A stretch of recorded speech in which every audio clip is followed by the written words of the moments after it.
Good morning, everyone. Yesterday we spoke about the relationship between Sukkot and Yom Kippur, that we're supposed to take our inspiration of Yom Kippur and put into action. But I want to talk about today, how do we do that?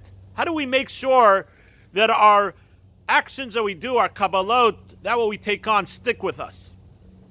So the Talmud tells us a fascinating story about Rabbi Akiva, the famous Rabbi Akiva. He didn't start learning till he was 40 years old. What switched? So the Talmud tells us that Rabbi Akiva was a shepherd, and he was going with his flock, and he saw water dripping on the rock. He came back sometime later, and he saw water still dripping on the rock, but this time there was a small little hole in the rock. Rabbi Akiva said, if water can make a hole in the rock, it can make a hole in me, and he went to start learning the Aleph Beis. And he became one of the greatest rabbis of all time. The commentaries want to know, what's the significance of the Talmud telling us water dripping on the rock? Could have just said water is flowing on the rock.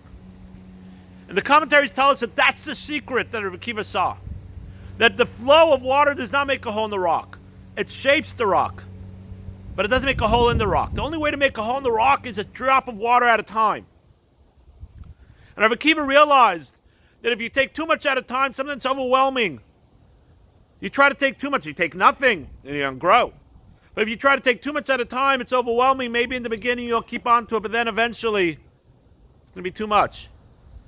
Rabbi Akiva realized that it is attainable to change, but you just have to do one drop at a time. Just like the water on the rock, one drop at a time.